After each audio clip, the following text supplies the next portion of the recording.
These are 10 keys to build a self-managing business so that you do not burn out. I myself have burnt out before. It was terrifying. I couldn't walk, I couldn't work for many months, and it nearly bankrupted me. Let's not do that. Let's make sure that you have a self-managing business, and these keys will help you big time. On top of that, at the end of this video and in the description below, I'm going to give you the link to a custom GPT I created for you that you can tell it about your business, and it will tell you what parts of your business model are missing or weak that are preventing you from having a self-managing business as well that sets you up for maximum freedom rather than a lifetime of imprisonment inside of your own business. This is the HP3 show. We're here for high performance, high profit, and high purpose. My name is Tim Francis. I'm an entrepreneur here in Austin, Texas, former college athlete turned intellectual athlete.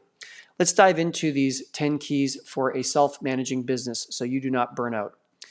Number one, I highly recommend that you orient your business around something that has crushing demand. I don't mean casual. I mean people already know that they have the problem that you solve and they're ready to pay for it. Before, I've been, years ago, the first time I experienced this, I was at a cocktail party and I shared someone that my company helps entrepreneurs to get a great assistant. The person literally pulled out their credit card and said, "Get me one right now." That's what we're talking about, crushing demand. People have a big pain, they're ready to pay for it, and the second they hear what you have to say, they're in. The second thing that we want is fat margins. It's not what you make, it's what you keep. By having enough left over, it allows you to now have the money to be able to pay staff. If you sell something for $10,000 and it costs you $9,000 to fulfill, that extra $1,000 gives you no room to actually pay for all your other expenses and to hire extra team members to take more off your plate. I mean, if you charge 10 grand for something, you need to be able to keep like 8 grand of that so that you can then turn around and just hire more and more people to replace you. Next up, whatever it is that you do, we need it to be teachable. Could a qualified staff member learn to do what you do? The biggest hack here is most entrepreneurs who struggle to replace themselves have too many different things going on in their business. I've advised marketing firms, I've advised coach consultants, course creators, attorneys, accountants, over and over and over again. If we just limit the number of different services that the business offers, instantly becomes easier. Maybe an entrepreneur has spent 15 years getting really good at like 7 different things. It would take someone also 15 years to come and learn that. It makes no sense. But by limiting the scope to like maybe 1 thing, maximum 2, now an entrepreneur can spend enough time going deep on just those 1 or 2 items to download their brain, come up with their decision-making guidelines, create custom GPTs, create workflows, whatever it is needed to download their brain fully. We really got to narrow the scope. Next question is, can your business build some kind of moat? What I mean by a moat is there's something that makes it hard for competitors to come and eat your lunch. Maybe it's special relationships that you have, a proprietary process, a really powerful brand, a strong community that you've got. There's a long list of different kinds of moats that you can create for service businesses. Those are some of the most common. Next up, this one is big and a lot of entrepreneurs don't think about this enough, in my opinion. Are you on the right side of macros? So macros are those major big picture forces that are going to affect you no matter what you do. When the pandemic hit, it didn't matter if you had the world's best restaurant, you were going down. It did not matter that Blockbuster was the category king. When streaming video came along, they were toast. There are so many different kinds of macros. It can be a little intimidating to think about all of them. Everything like the price of oil and geopolitics and supply chains and pandemics and the price of gold and on and on and on. Oh my goodness, who's going to be the next president? Like all of this becomes very overwhelming. They don't all apply to you equally. In fact, most don't apply to you at all. 2, though, that definitely apply to everyone. 1 is the aging population. So how does your business change, knowing that boomers in the next 15 years are going to be aging out? And the other is AI. What is going to be true? What has to be true about your business that you're going to be okay in 2 years from now once AI has just continued to like be everywhere in the market and taking over more and more labor out of knowledge workers? Next item, this is what's known as a positive cash cycle.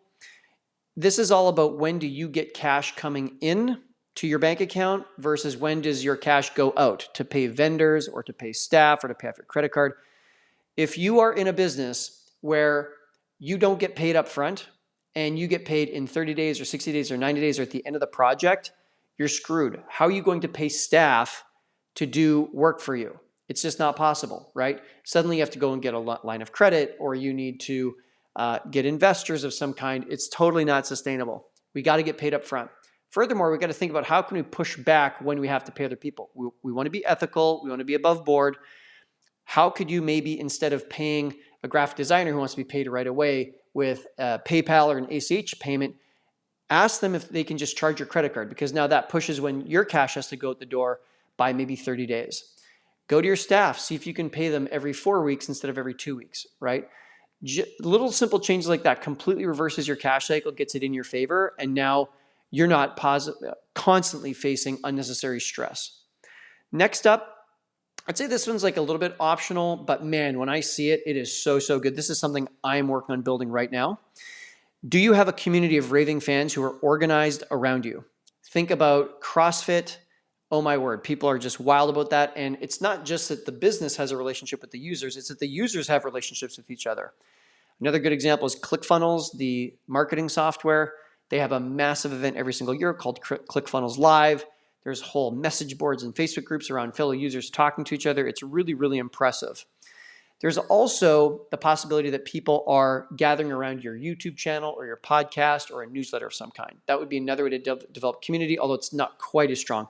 If I had my druthers, I'd have both. And in fact, I do have a newsletter which I've just releasing, and I'm building community as we speak. So those two together are perfect. It's how all churches have been built since the beginning of time. Sacred text plus place of worship. Let's get your version of that going as well.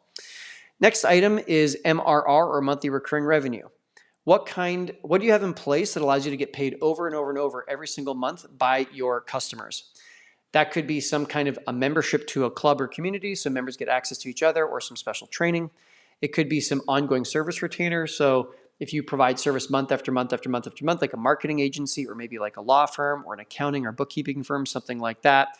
Could you offer an extended guarantee, kind of like how insurance companies charge you every single month? It's one of the strangest businesses. You pay for it every month and you hope you never need it, right? Sometimes even like a payment plan can kind of feel like a little bit of a monthly recurring revenue, although it's not technically. We just want to find a way to get cash coming in over and over and over again from the same customer without having to go constantly get new customers. I've had this, and when I've had it, it's been amazing. When I don't have it, it is painful. And so moving forward, all my businesses need to have MRR of some way, shape, or form. Next up, who you're targeting. Are you selling into what are called organized communities? So for example, attorneys, they have CleoCon that they all go to. Marketers go to, they'll go to like Infusion or a Keeps annual event. Are there organized communities like a CrossFit that you can go to and you can sell when there's your kind of people? And by that I mean customers already organized. All you have to do is step in front of that. And that is so nice. Someone else has already done the hard work of getting them all together. Again, it could also be an influencer with a big YouTube channel or someone with a mastermind. We want to be able to just step in front of organized pockets of our people. The next item I think a lot of entrepreneurs don't think about, and it is absolutely critical, and that is how much key person risk is inside of your business. Oftentimes, we as entrepreneurs, we are the number one key person risk. There's so much concentration risk. If we go down, the business is toast. As you start to replace yourself, the concentration risk on you gets lower and lower. Oftentimes, you still end up being the marketer or salesperson, but eventually we want to get you out of that as well, so that now there is no risk on you whatsoever. It's kind of the classic hit by a bus test.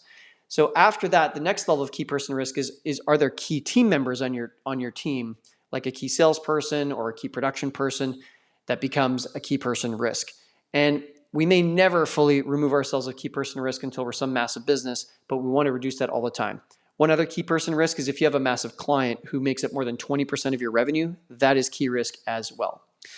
Now, for you to see your business's score, head over to this custom GPT, and you'll see that it will ask you a handful of different questions. It's called the Ready to Scale Coach by GoHP3.com.